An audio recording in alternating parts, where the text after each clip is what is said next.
Yes, we're back. It is episode 21 of the Hibs Ramble. As you can hear, Craig isn't here tonight. Neither is Mark.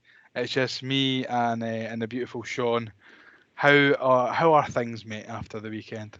Things are good, mate. Looking forward to things coming up, things we have planned. So I'm optimistic and excited for the future, not dwelling on the past. I mean, we're going to have to do on the Well, we're past going to in some yeah, I know, capacity.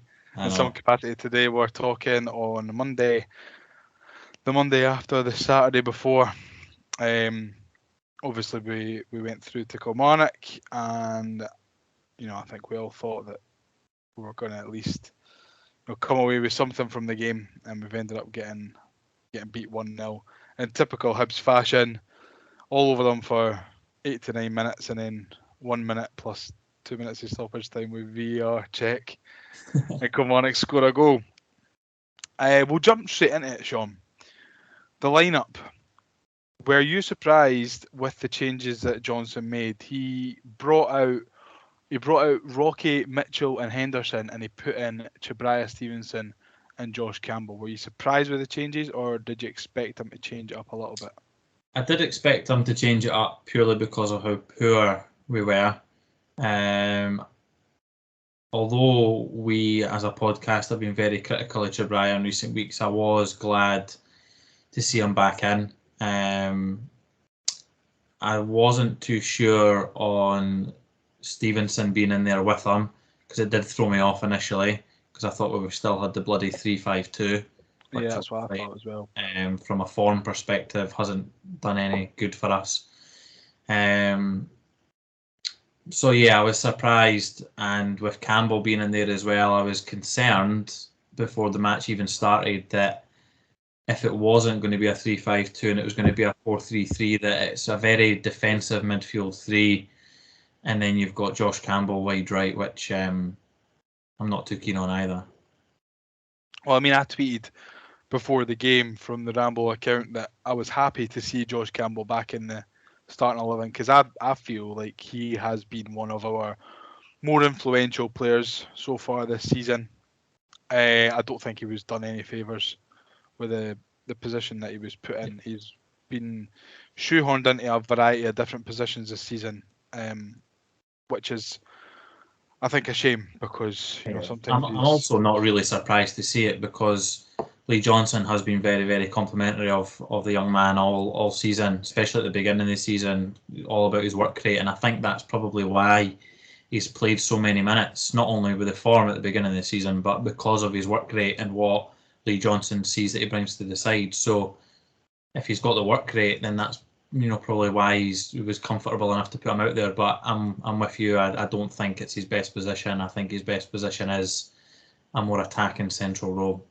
Yeah, no, absolutely for sure. I think what you're saying about work rate and stuff, I was saying to my old man when we were at the football maybe a couple of weeks ago when he was, I mean, he's no scored for a wee while, but I feel like he's still been playing well when he's come on. And I've said to my dad, I went, I think that we are now starting to see the Josh Campbell that Jack Ross and Shaun Maloney saw at training, Yeah. Took long which enough. is good. And I mean, I'm more than delighted for Josh Campbell to have a bit of a turn in form. But listen, we're kind of off on a wee tangent here. Another change for the Kilmarnock game was Harry McCurdy came back in. Now, whether it was down to that Instagram comment, whether it was down to an injury, I'm not too sure. I don't think we'll ever know the actual truth. Lee Johnson might come out and say one thing, but Yeah, it might Lee be the other. Johnson. Yeah, Lee Johnson alluded to it in one of his interviews that it was like a 4 weeks or something like that, and he did refer to it that it was an injury that grew or that got worse over time instead of better. So again, I don't know if he's sugarcoating things or what, but Lee Johnson's comments make me lean towards it being more of an injury, although obviously the last previous weeks we've definitely thought it had nothing to do with that. It did come at quite a convenient time if you were Harry McCurdy, to be Yeah. honest. Were you happy to see him back amongst the subs though? Yeah, I've I've not been shy in what I actually think about him on the podcast and in regards to his quality and stuff like that. But I think where we are at the moment as a club and as a team, I feel like we did need someone like that on the bench, and we needed someone that was going to be able to come off the bench and provide some form of threat, considering how defensive our midfield was as well. So I was glad to see him back in, and I was confident he was going to get a good run, which obviously we'll touch on later on. Absolutely. And just one more thing about before we get into the meat and drink of the game, the formation. I mean, I'm looking at different variations of the formation online, what you've said, what I thought I saw on Saturday, and I still can't really pinpoint what we were actually playing. Do you know what we were playing? We were playing a 4-3-3, and it was a very flat midfield, which allowed Stevenson, Newell, and Kenna to roam pretty much all over the shop. I did notice quite a bit, especially in the first half, that Newell and Kenna were taking more of the central and the right side of the pitch up, and Stevenson was more on the left, which I felt was coming at Trebraya's detriment, because they were kind of getting in each other's way, especially defensively. At points, we were a 4-1-4-1, where Stevenson was like a left mid, and then Melkerson was like left mid as well, and then Campbell was right mid. It was a bit all over the shop. I do think a 4-3-3 and a 4-2-3-1 is our better formation. I think on the players that we've got, the balance that a 4-2-3-1 or a more defensive 4-3-3 gives you is. I'm a massive fan of the 3-5-2 if we have the players to do it, but we don't have the. I just feel like you can't really play a 3-5-2 and have Boyle in his most effective position. No, not now. Not now. That's a 3-5-2 with Boyle is a Lennon side, because obviously he wasn't an out-and-out striker at that point. But yeah, 4-3-3 is a good formation for the outfit that we have. But I just don't think that. Well, obviously the selection wasn't right because we got beat. I feel like we maybe should have went to a 2-3-1, maybe even in the first half. Yeah, I mean you can definitely see that the selection wasn't right, and I think that it was there from the off. We didn't start well. We didn't start, for me, with enough intensity, with enough urgency. When you go to Rugby Park, what kind of game you're going to get. It's a Derek McInnes side. You know that they're going to be tall, strong, make themselves difficult to beat. And I feel like that's exactly what they did for not even just the first half, for the whole game, to be honest. Yeah. In the first half, did you feel like we were running out of ideas very, very quickly? Because I felt like that. Yeah, no, I did. I mentioned it on the last podcast as well, that I feel like at the moment, and I know a lot of it comes down to confidence, and things just don't seem to be breaking for us or going our way. The players seem to lose confidence pretty quickly, and I think that was evident again on Saturday there. We were getting some success down the right. I just don't. It frustrates me because we get, regardless of what formation we've played this season, we've always got a lot of success when we play the balls in behind the opponent's fullbacks, like between, for example, the right centre half and the right back, or the left centre half and the left back, and that was again where our first and our main chance came from before our offside goal, where Miko misses it by inches. Like, the ball gets played in behind their left back and their left centre half. A good cross for once for Chris Cadden, and we're millimetres away from taking the lead there. And it's a similar chance where we get the offside goal as well, where for once Stevenson stays inside the park instead of being out wide. Trebraya gets up the park, plays the ball into Melkerson, who makes a lovely run. A lot of our success has came from those types of balls, but it just seems that if it doesn't happen 2 or 3 times, we just not lose interest, but we lose direction. And it's frustrating to see. We'll talk about that offside goal. The now like you said, it was a lovely ball through to Melkerson, who I thought did very, very well. And then, he's offside by a kneecap. It's a good finish in the end by Miko. But, the VAR decision, yes, it's the right call. He is offside. He's offside by a kneecap. We were talking about it last week with the benefit of the doubt stuff. I think that's now completely ruled out with the introduction of VAR. There's absolutely no need to give a benefit of a doubt one way or the other when it can be objectively decided as to what the outcome should be. It won't surprise me if that changes though. The more we have VAR, it won't surprise me if they start to be a little bit more lenient with the backlash that it's getting at the moment. This is where I'm going. With the time that it took for the referee to decide that, or the VAR officials to decide that it was offside and not a goal, do you think that they're going to start? Do you think they're going to start rushing it? Because at Rugby Park there was no correspondence from the announcer as to what was being checked, if it was a foul, if it was offside, or whatever, and there was Kilmarnock fans booing, Hibs fans booing. Is this teething problem, Shaun, or is it just the signs that Scottish football really VAR doesn't belong here? It is teething problems. It probably doesn't belong here either because our game is unrivaled and it's you can't compare the Scottish game to any other league in my opinion. It's just it's the last pure league in the world. So yeah, it is teething problems. Maybe because there isn't a screen there, it leaves the fans more in the dark. Now we were maybe hoping for somebody like Barry to get on the tannoy and tell us what was going on. But yeah, I think with a lot of the decisions, I've said it, Mark said it, I'm sure you and Craig have said it, a lot of the decisions that VAR look at should pretty much be black and white. It shouldn't take too long. I don't want the two of us to sound like a broken record, but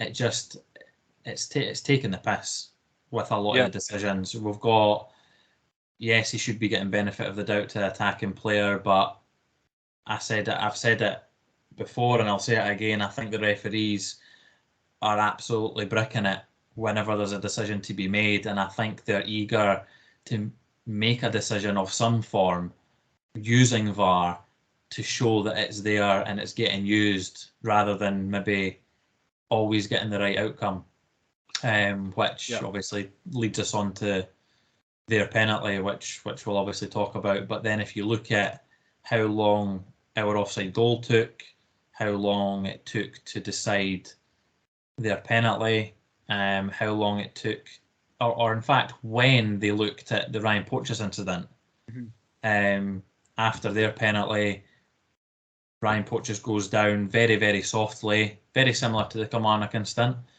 They don't look at it initially. Ball goes out of play. Kelly take a throw in. They then get to the other end of the pitch. Ball goes out, and then they look at something. And I don't know what they're looking at then, because there wasn't anything between the ball going out after the Porteous incident to the other side of the park. But then they took about 4 minutes looking at that as well. So a bit of communication would be obviously clear and would help, but they need to really, really quicken all decisions up, really. Yeah, well, it's difficult for these wee diddy teams who don't have a big screen or anything like that, to show the correspondence. But something from the announcer. He probably, at the end of the day, he probably didn't care what was going on either. So what chance have you got? It's a nice segue though onto the Kelly penalty. This one was an odd one for me because I thought initially it was miles outside the box. From where I was standing. Obviously it goes down. The referee is standing with his hand to his ear for a good 5 minutes, a good 4 or 5 minutes. It took ages. I'm not too sure if it just felt like it was longer because we were standing there watching it unfold. But it felt like it not unfold. Yeah, exactly. It felt like it took about 4 or 5 minutes. What I was unsure about is why a decision was taken to change his mind from a free kick to a penalty, and also with the offside, and he didn't go to the monitor either time. Well, I understand exactly why he didn't go to the monitor for both instances, so I'll try and explain it the best that I know anyway, or to my understanding of it, which I'll obviously think I'm right.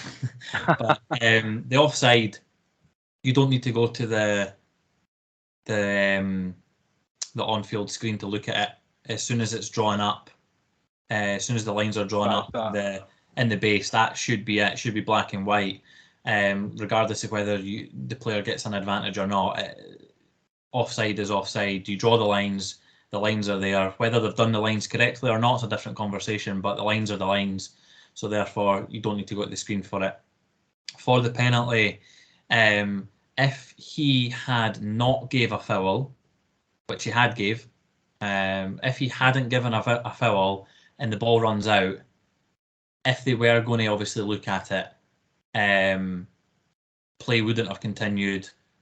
There would have been a stoppage, and because a decision hadn't been made by the referee at that point, he would have potentially been encouraged to go and have a second look at that incident at the screen and then decide if it was a foul or not.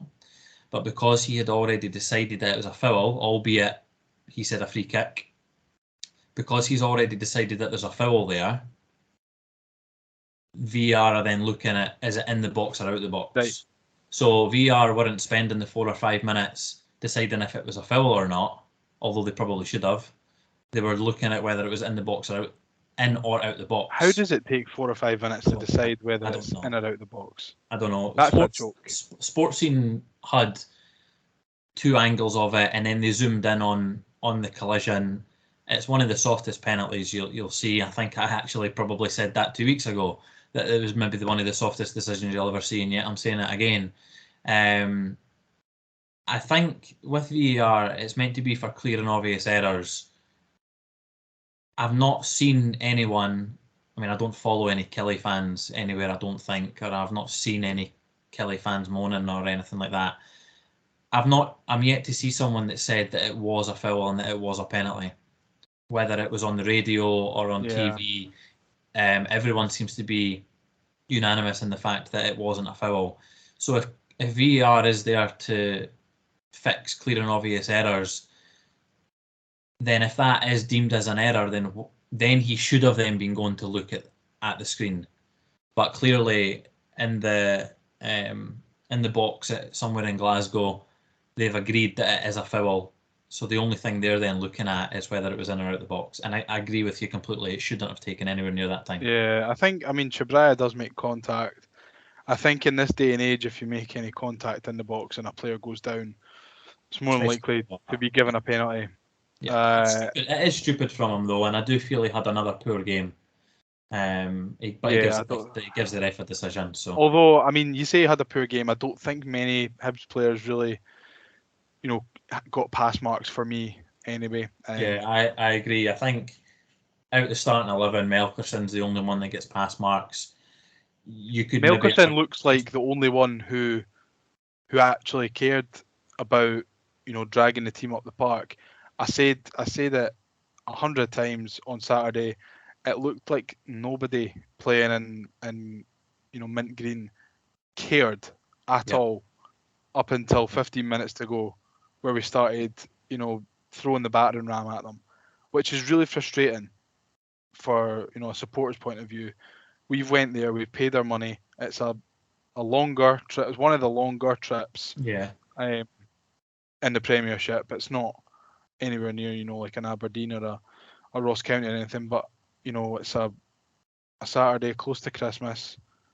We've paid our hard-earned money, and it looked as if they couldn't give less of a fuck for 75 of the 90 minutes, which I don't know if you agree, but for me, that's what frustrated me the most.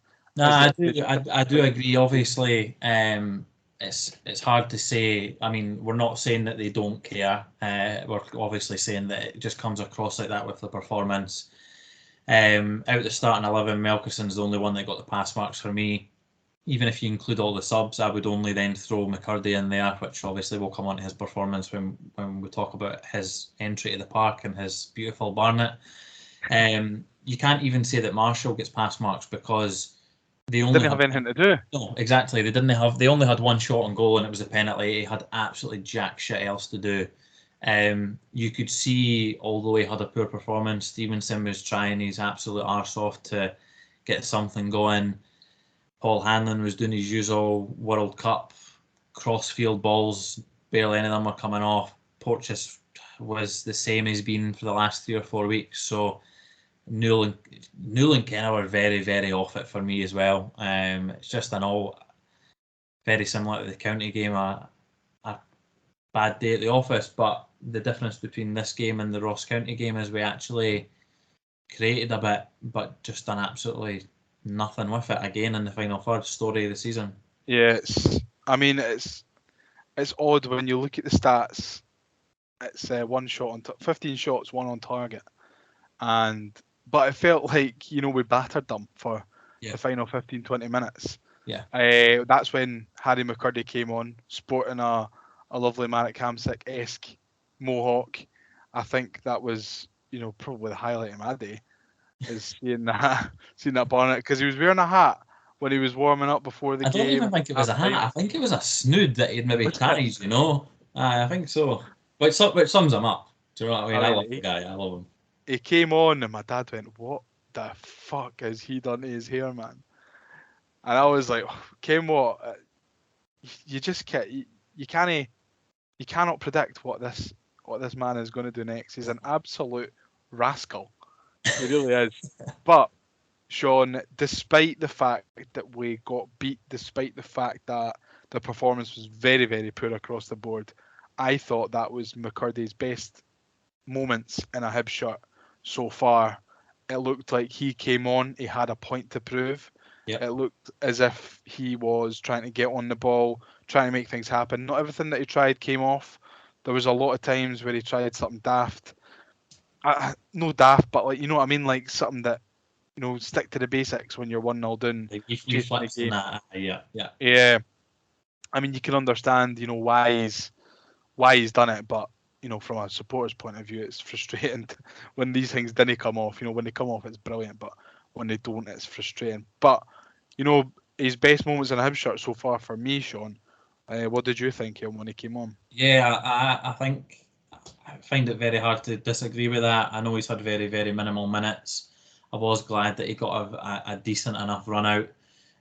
You talk about players caring and try to drag the team forward. For me, if Melkerson and McCurdy weren't on that pitch in the second half, I don't think we would have got anywhere near the final third. To memory, I remember Melkerson having 2 chances, one that he maybe should cut back to Campbell or maybe hit first time. You've got Melkerson's overhead kick. You've got Henderson's blast wide with his left foot where he should maybe just about hit you. Yeah, and that came from Melkerson as well. McCurdy had a couple of chances. Paul Hanlon's free header. Oh, I'm still haunted by that. I don't know how he's. I think that got deflected by a Hibs player as well. Well, we ended up getting another corner from it, I'm sure. So, but even then, and then obviously the 2 pinball chances in the box. I think we had.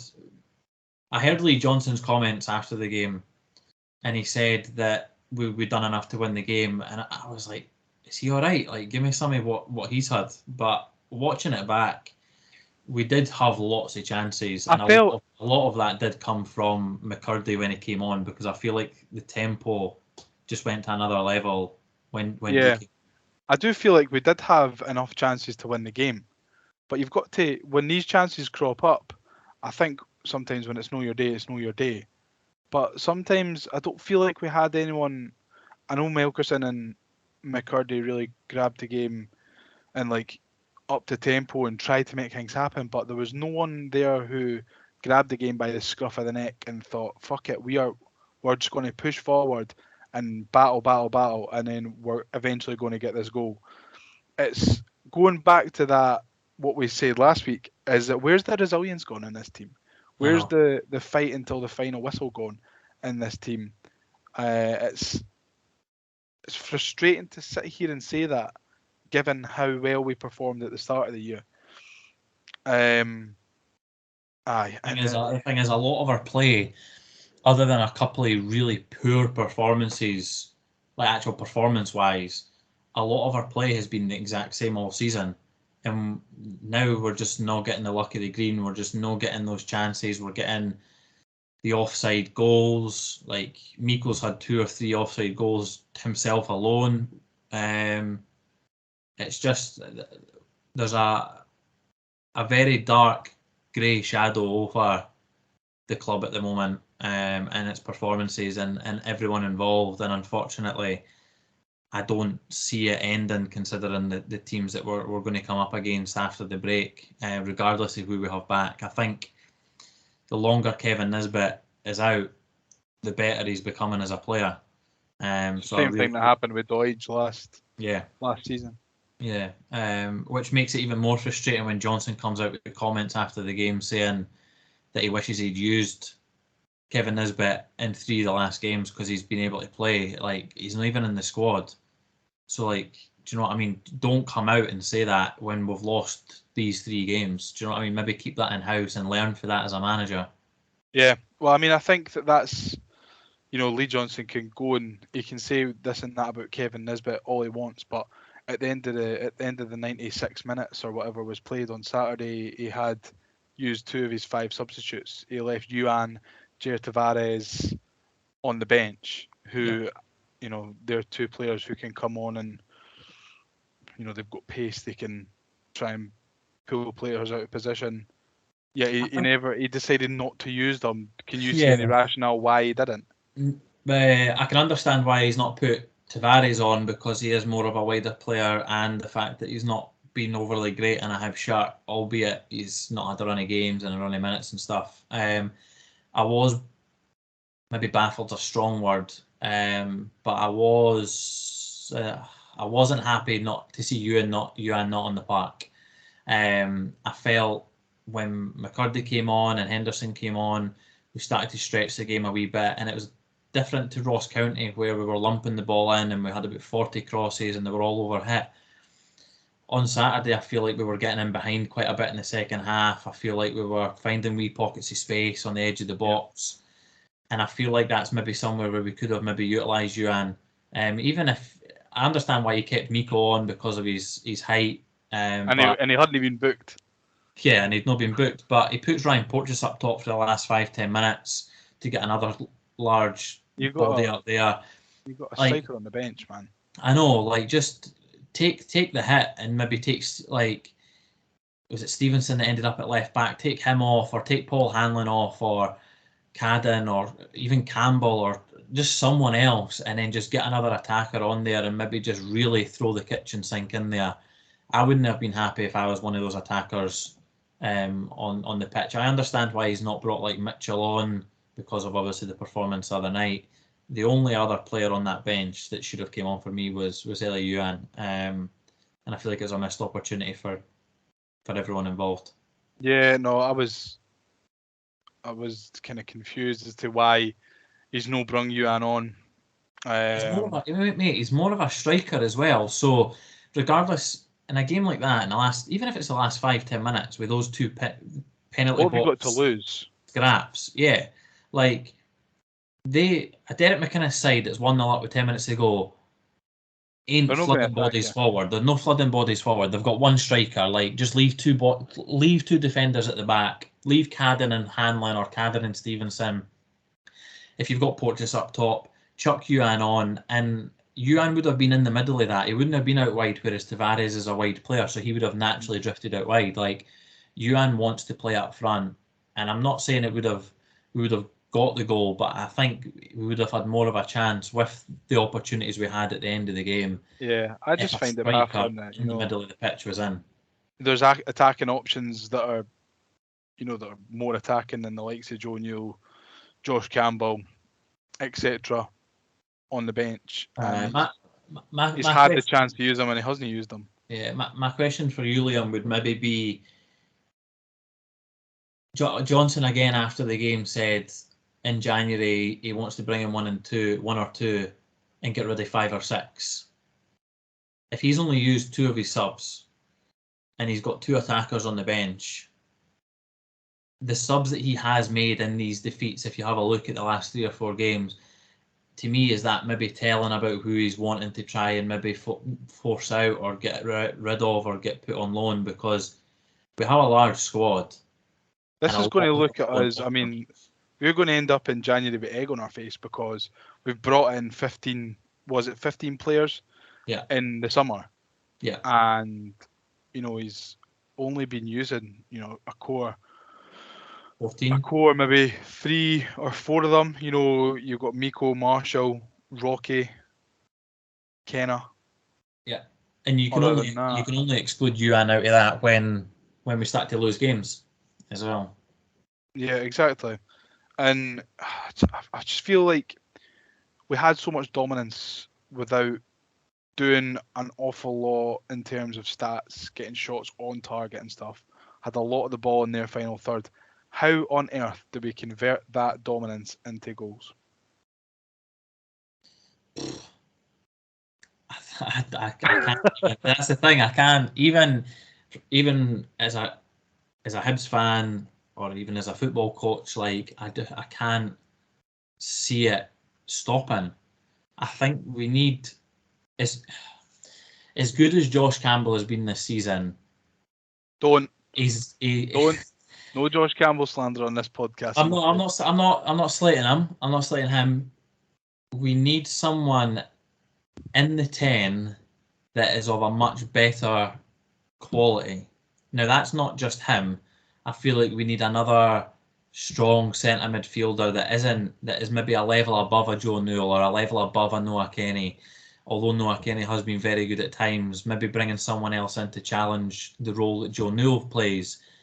Yeah. As well as someone of a better quality of a Josh Campbell, because we've got far too many wide players or players that we're forcing out wide, but we just don't have enough creativity. We don't have someone that, I know Joe Newell done it up for an offside pass the other week, but we don't have someone that can find that kind of one pass all season. Yeah, like a Scott Allen kind of pass. Do you know what I mean? We need someone of that quality. And I think if we do get someone of that quality, and if we play on the back line of the opponents, we will get lots of success. Because if it's Yuan or McCurdy out wide, or Boyle out wide, or Kevin Nisbet, or whoever, or one of the 3 midfielders making a third run, maybe time to get Doidge back for Kelly.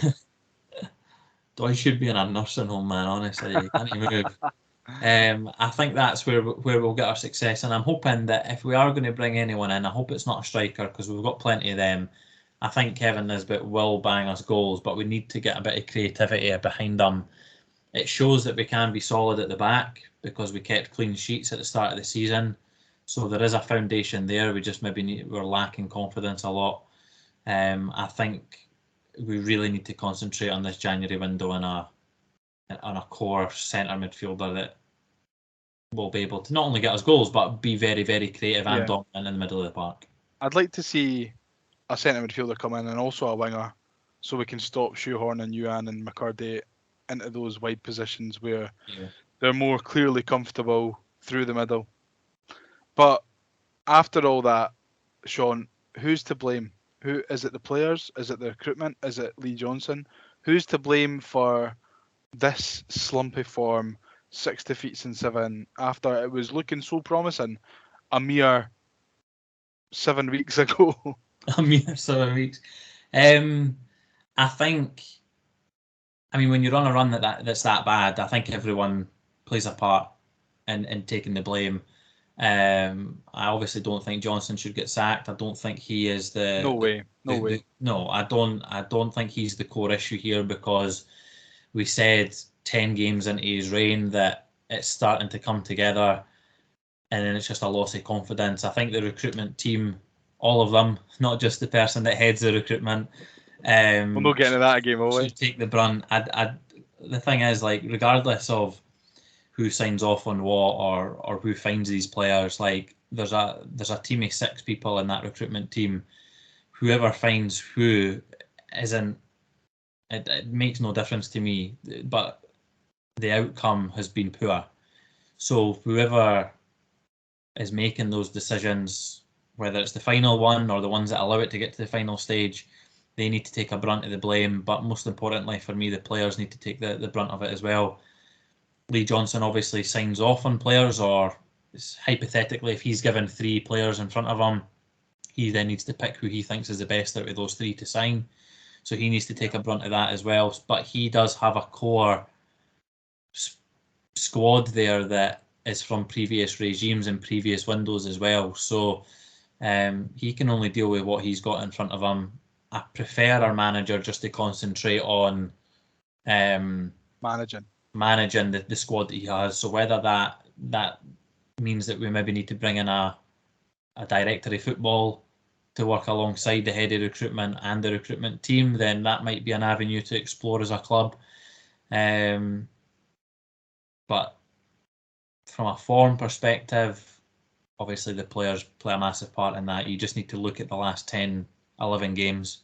Lost 6, won 5, obviously. So, do you know what I mean? If we had played these 11 games and we had won 1, then lost 1, then won another, then lost another, I don't think the outcry would be as bad as it is, because we would be winning 1 week, then losing the next. We would just be crying about the consistency. But I think it's the nature of the defeats as well. Against the teams, with all due respect to Kilmarnock, Ross County, fucking whoever else is beating us, St Johnstone.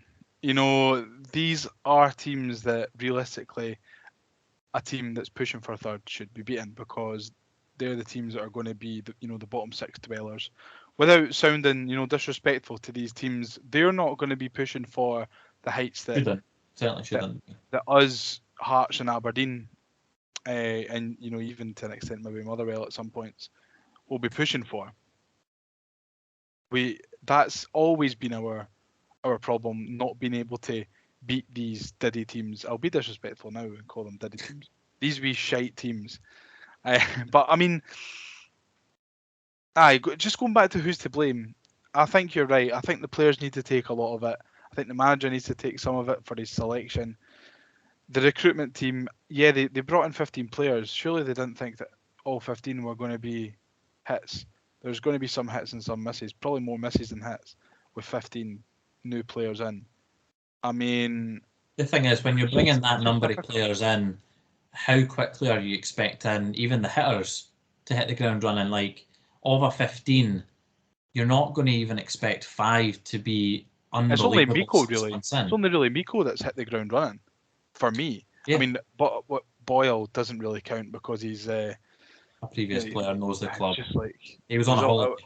He was on holiday for 6 months, fucking playing Call of Duty or whatever he was doing in Saudi Arabia.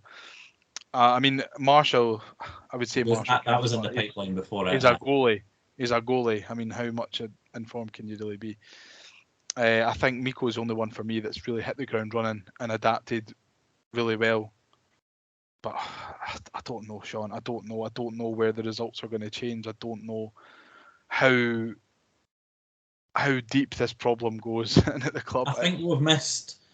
I think we've really, really missed a big opportunity the last 5, 6, 7 weeks to cement ourselves as a European side. Even just the last 2 weeks. I know, but now we're 5 points behind Aberdeen. We've played a game extra. We're going into we're going into our next 5 fixtures where we play both the Old Firm, we play Livy, we play Hearts, and we play Motherwell. And the Motherwell game's away as well. The Livy game's at home. Doesn't matter whether you play Livy home or away. It's tough. Doesn't matter. Motherwell away is tough, and against the Old Firm, you're just the way we're playing. We're not going to get anything. Nah, you're hoping for. This might seem harsh, but as an absolute best, you're hoping that Rangers are still off the boil and you can maybe nick a draw at Ibrox. You're maybe hoping that you can maybe steal Celtic on a bad day at home with a crowd if you get a big crowd. In reality, though, isn't it? It's just damage limitation. I know. At this moment in time. I know, because if we had won however many of the last 6 or 7, I know it's hypothetical and it's a waste of time even talking about it, but because of the inconsistency of all the other teams in the league, we could be sitting pretty in third or even fourth. But again, we're consistently inconsistent against the shite of the league. We are indeed. But listen, we'll leave all this negativity behind us. We'll move on to something maybe a little bit more positive. Maybe from you, not from me. You and I were both at Rugby Park on Saturday, so let's listen to your Piemiership review. Which pie is the best in the pie review? Which pie is the best in the pie review? So Shaun, you go first. You've got your review. I'm trying to find mine on my phone here. Same. I've actually got two. I've got one from Aberdeen and one from Kilmarnock, which Right, Craig's well, never got round to my Aberdeen one last week. do you want to do your Aberdeen one first, and then we can go into mine, and then we can go into your Killie? Yes, let's do that first. Nice and chronological. Aberdeen. Plus, I feel like we should maybe get this pod a little bit more upbeat. So, and I know my pie review is not an upbeat one. So, I mean, I was reeking at Aberdeen, so I'm going off purely what I've got on my phone. pure vibes. Yeah, I've got price as a 2. It was £4.10. I think that's a fucking disgrace. That is unbelievable. That's poor. I'd want a meal. Like, I'd want a side. I'd want a pie and a side for that.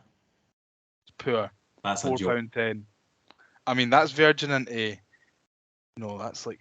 No wonder they've had a good summer transfer window where all the bodies are bringing in. If their pies are £4.10 each, jeez, oh. Exactly.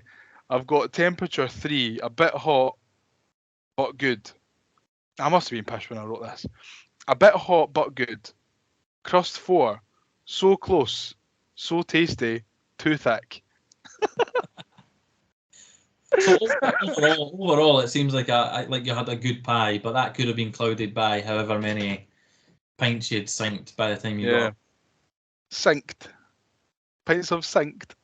Aye. We give Gav Dick a hard time for his grammar.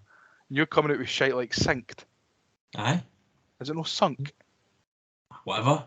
It works. It works, doesn't it? And then to finish it off, filling was a 4. And I've put so close, but ratio off. Too much meat. And if I remember rightly, the meat was kind of not gristly, but you know, it's a little bit stringy. But it didn't. It didn't. Obviously, I thought it was pretty good. So that gives Aberdeen a final score of 13 out of 20, which is actually pretty reasonable for my table. I think that puts it. That's quite high for you, like. Aye. That's like the Europa League spots in my table at the moment. So give us yours from Rugby Park.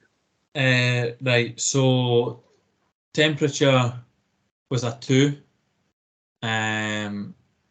It was the outside of the pie was piping, and by the time I got into the pie was really good on the inside temperature wise, but the outside of it was that hot you could struggle to get your fingers like underneath it to hold it properly. Did you burn your mouth? From the outside of the pie, yes. The inside of the pie was delicious. Crust was a 2. It did start to fall apart a bit. I say a bit. It completely fell apart. So I feel like if the crust was maybe a bit stronger and a bit better, then it certainly would have helped. The filling was great, brilliant. It was a 4. Maybe could have been a wee bit more filling, a wee bit more in there. But I guess that's impacted by the fact that it fell apart. And because of all the above, I think that the price is a 1. I feel like it was at 330 or 370? 370. So I still feel like that's quite high. I feel like if I'd got the pie that you had got, I definitely think the price would have been more fair. But I think because Killie pies are renowned as being so good, the fact that mine's completely Did you fell go in there apart. with high expectations? Yes, off of previous pies as well. Your dreams have been shattered. A bit like Hibs the last 6 or 7 weeks. The pie just absolutely capitulated and was atrocious. Well, I mean, I've got a polar opposite review to you. Does that give me a total of I think I calculated. I think it's 9. 9. I think it's 9. I don't think my Easter road pie was that high either. Your Easter road pie was 10. Aye, I'm harsh. You're harsh. You're a hard man to please. So for me, for context, I know it doesn't look like I'm a man who eats 3 pies in a day, but I bought 3 pies from Kelly on Saturday. I only ate 2 because I dropped one on the floor. Well, I was eating the first one. I bought 2 at once, and I was eating the first one. I dropped my second one, and I'm not gonna lie, I was absolutely fucking fuming. I was boiling. I was so angry, and my dad kept trying to like make a joke at it, and I was like, "It's not fucking funny. It's not fucking funny." The thing is, to put it into context though, I'd just entered the ground, and I'd literally, as soon as I came into the ground, I was welcomed by you. It was like you were waiting for me. I was. You had 2 pies, and I really thought, I was really hoping one of those were for me, but obviously not. Forgetting the size that you are, and how you love a pie, Liam. I do love a pie. So I think that made me more annoyed, that finding out how good your pie was, and then I had literally just went and got one right after you, and then mine being so good. Well, it wasn't the first one that I ate that I've reviewed. It's the second one that I ate that I reviewed, because the first one was just like kind of mediocre. Like I was like, oh, it's not really, the Kelly pie standard. But I was fuming, like, so I don't feel like I gave that one a fair thought. So then went back down the stair, got another one, came back up. So here is my review of that pie. And as the temperature is a 4, it was a shade too hot. I think it was a 4 because by the time that I bit into it, I was right up 2 rows for the back of the stand. So all the cold air is hitting it as I'm walking up the stairs, and it's kind of maybe acted as a natural kind of coolant for the pie. So it's a 4 for the temperature. The crust is a 4. I feel like because it cooled a little bit by the time I got up to the top of the stairs, it had kind of firmed a wee bit, and it was a little bit too soggy, but I quite liked it. I quite liked a wee bit of soggy pastry. So that's a 4. Filling is a 5. The filling was absolutely superb.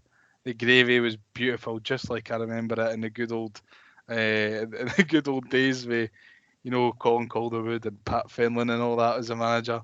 Great days. Oh, superb days. So it's a 5. I think that's the second 5 that I've handed out this season for filling. The first 5 was at Ross County. And the price was a 4, because for £3.70, it's more than I would usually expect to pay for a pie. I like it between £3 and £3.50. £3.70, I feel like it's a 4 because the quality of pie that you got for the price was exceptional for me, and that brings Kilmarnock to a very tasty 17 out of 20 and puts them top of my leaderboard, pipping Ross County by 2 points. Very, very happy for you. I'm happy for Kilmarnock. In a dull day, that was a very, very bright moment. So that concludes, obviously, our Piemiership for the next 5 weeks, and we're going to follow that straight up by answering your questions. Now it's time to answer the Hibs Ramble listener questions. Okay, so we'll go first. We've got quite a few questions this week, so thank you to everyone who reached out. If you want to get involved with the podcast and ask questions, every time that we record, we usually record on a Monday night. We'll put a tweet up in the Monday morning or whatever morning that we're recording, asking for questions and everyone's questions. I can't even say we pick the best ones because they're all the best ones because we love everyone. So we'll start off. Kyle McLennan, what a second name that is, by the way. He says, "What is the main problem right now, and what is the solution?" I think we touched on that with talking about the manager, the players, and the recruitment team. I think it is a mixture of the 3. So I think we have already touched on it. What the solution is, your guess is as good as mine at the moment. I would probably go back to my point about trying to get a stronger starting 11 and a more segmented starting 11 and try and give them a run of games and try and play our best players in their best positions instead of shoehorning people in. Feels like a very good point, Shaun. Very good point, well made. John McIntosh asks, I'm sure you can... you already know what's coming. He asks, Yeah, you don't even need to ask the question. We'll just get straight into the answers. I don't know what I'm having for dinner tonight. Probably a pasta dish. And I most certainly will be looking forward to it once I find out what it is. well, John, I was in Aldi yesterday, and it's a filled Yorkshire pudding, like with beef and tatties and vegetables and stuff. So I'm looking forward to that. I'm absolutely starving. So I'm looking forward to that. He also says, thank God for the World Cup break. Not a question, but a statement. Don't worry, John. Craig's not here tonight to dig you out for that. So we'll allow you to send us a statement in this week. Haley asks, is VAR actually making the game better? The kneecap offside is just ridiculous and is taken away from what the offside rule was really brought in for. I think VAR, if it's implemented correctly, will make the game better because it will take out the silliness of Scottish referees, but it needs a lot of work and it also needs the referees to be better. I don't know what you think. Time. No, I completely agree. I think from a longevity perspective, you want to get the right outcome. VAR will eventually assist the referees in getting the right outcome. I mean, what would you rather have? People get a one glance at a view and make a human error, or the opportunity to have a look at that again, and even if they still make the human error twice, at least they've had the opportunity to look at it. So exactly. It just needs to be made quicker. Exactly. At HFC Team for me asks, do you think the recruitment has been poor this season? Personally, when Craig and I did the transfer window review at the start of the season, I thought that it was a pretty good window. I still think that. I still think the players that we've brought in have improved the squad. I think the players that we've brought in compared to the players that have left, we're in a better position at this point than we were in the last day of last season. For me, I don't know what you think, Shaun. I've got to agree with that. I think if you look at the squad that finished this time last year in comparison to the squad now, we do have a stronger squad. Yeah, completely agree. Albeit your opinions of it, not yours, but the general opinion is obviously going to be swayed by whether we're winning or losing. So when we were on our winning streak, everyone was brilliant. No one mentioned the recruitment team, but then as soon as you lose a couple of games, it gets mentioned straight away. So I feel like people need someone to point the finger at. Yeah. And it's just human nature to do that, but it's a bit. To be fair, I obviously I wasn't part of the ramble at that time, but I didn't think it was a strong window. I think the signing of Boyle really saved it, and I think if we didn't sign Boyle, then Ron Gordon might have lost a lot of support. I'm still unconvinced by the window, but I do agree that it's in a better position. Yeah, well, if you've not listened to that transfer window review that Craig and I did, it was a fair few weeks back now. It was, I don't know, maybe episode 7 or 8, something like that. And we went through every signing that, oh my God, I've just chucked my pen on the floor. It went through every signing that we've made, ranked them out of 10, and then it gave us a final score, and we fell into one of 4 categories. So if you're interested in what we thought about the signings at the start of the season, then go and give that one a listen. I know we're going to do it. I know we're going to release a mid-season review soon, so you can listen out for that. I think it'll also be good for you and Craig to review the review. All of us review the end of the January window, but you can also re-review your summer one and compare, what your thoughts are at this stage. So that'll be a good one to listen to as well. Exactly. Mike Williamson asks, should VAR be more like rugby union? On screen, ref talking through every stage of the decision, offside measured by the feet only, total transparency. I think that's an absolute no-brainer. I've been saying it for years. I think the refs should be mic'd up for telly games. I think it would really benefit the supporters. I think it would also benefit the referees in that people would then understand why they're making the decisions that they're making, and it would give them a little bit less scrutiny, maybe encourage more people to be referees. Every Diddy team to have a screen as well. I mean, you would need that. Not all clubs are as rich as us. Not all clubs have got a money bags owner. Gav Dick, you'll be glad to hear that Craig's not on the podcast this week, so he won't be able to butcher the spelling in your tweet. I'm just actually going through it now. Oh fucking hell, Gav! I think he does it on purpose. You know. I think he does. I think it's getting worse on purpose. So fair play to him.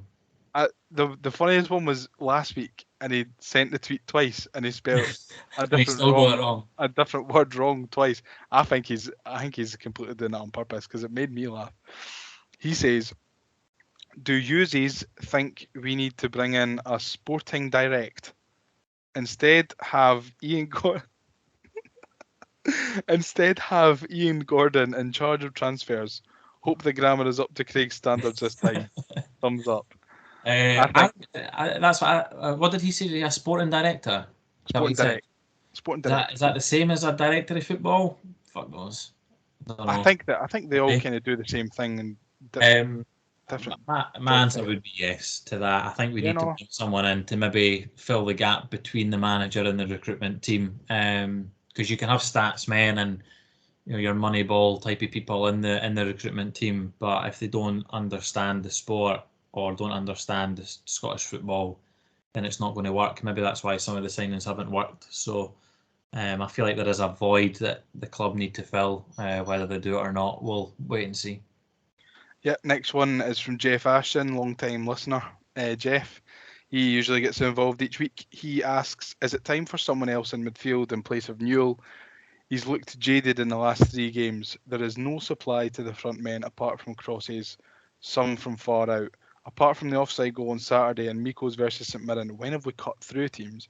And I think we were talking about this before.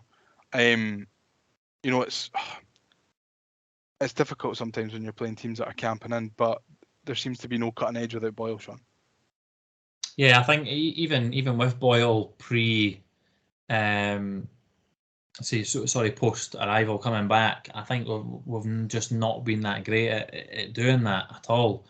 I mentioned it last week where the most success we've had all season is when we have been able to drive at players and get to the byline and cut them back, and that's freed up a lot of space at the edge of the box for Newell and Josh Campbell to make those third man runs, and I do think that will play a vital part in the second half of the season, and I really do hope that we go back to a 2-3-1 against the majority of sides, because I think with the players we have, that will bring us success.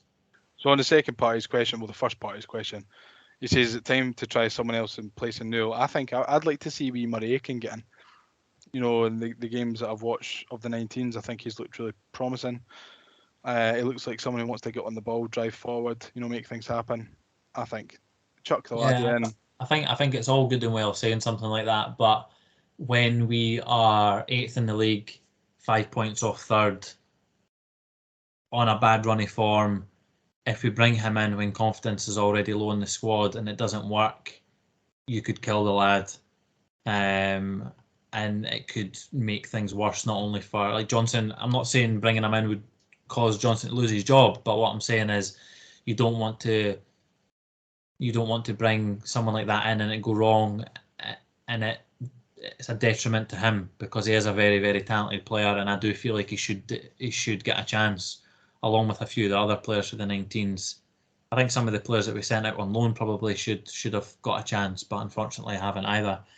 I think Big Alan Del Fieri would have done a great job so far the first half of the season, but he got chucked out on loan as well, didn't he? Exactly, yeah. Next one comes from Joe. He says, if each of you were to have a reign as manager of Hibs, which current player would you take on as your assistant? And don't go for a boring bullshit answer like Stevenson or Hanlon or Marshall, because that's boring and predictable. So of the current squad? Squad. Who would you take as your assistant?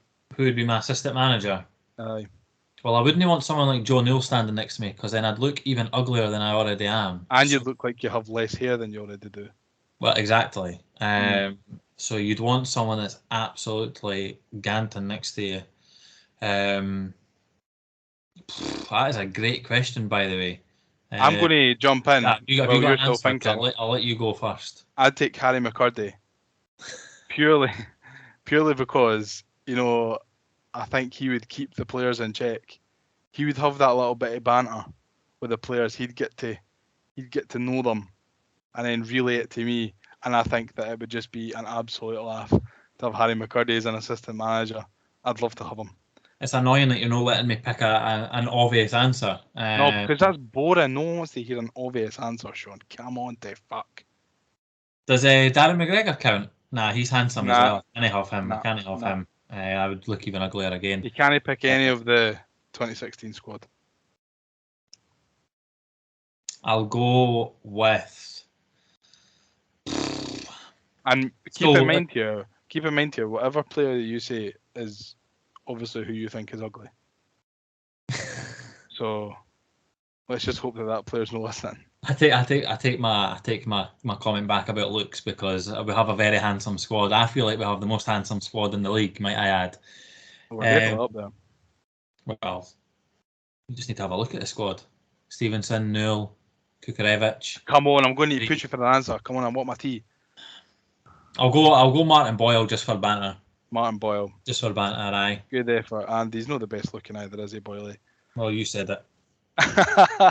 Still got me than me. I'd get advice from him where he got his transplant, and I'd go get mine. He'd probably need to lend you the money for that. Aye, well, he's got enough, so. Exactly. Some geezer called Colin McLennan asks, who are you supporting at the World Cup?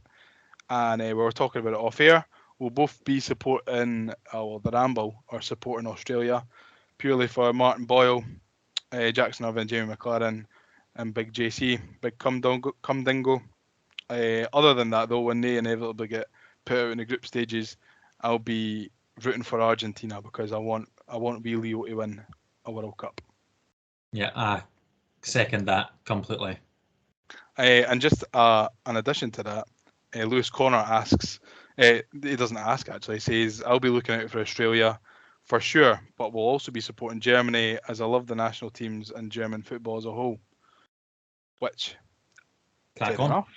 I can't say that I've ever really paid an awful lot of attention to German football.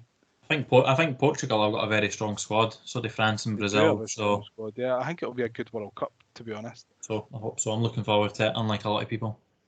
I'm looking forward to it in terms of that it's a World Cup. I just don't really think that it's in the best circumstances. But a World Cup's a World Cup. World Cup's a World Cup, You know what I mean? Exactly.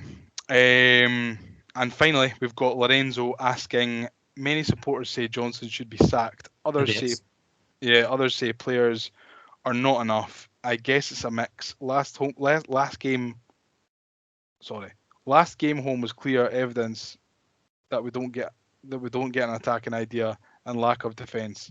But players are these. Why don't they call?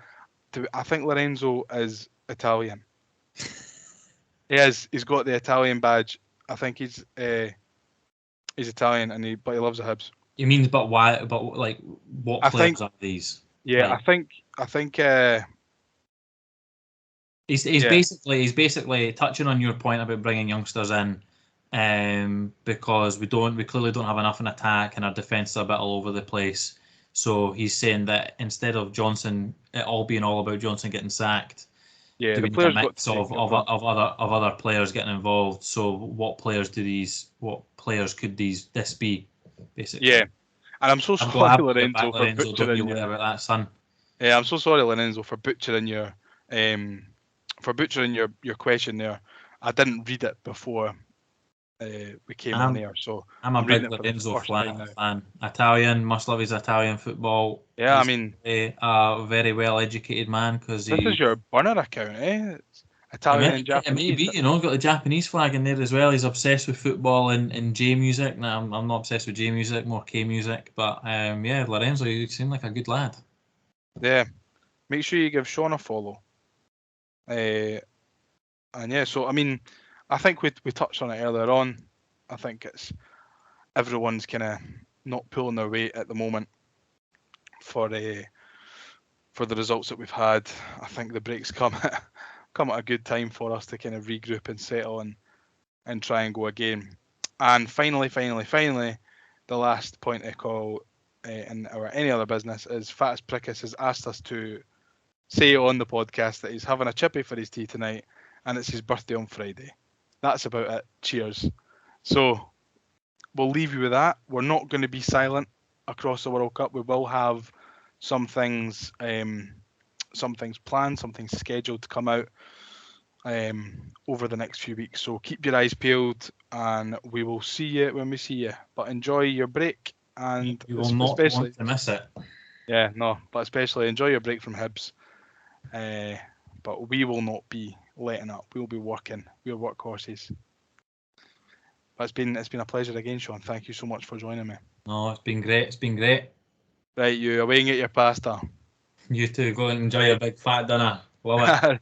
See you later, folks. See you Bye-bye. later on. Cheers. Bye bye.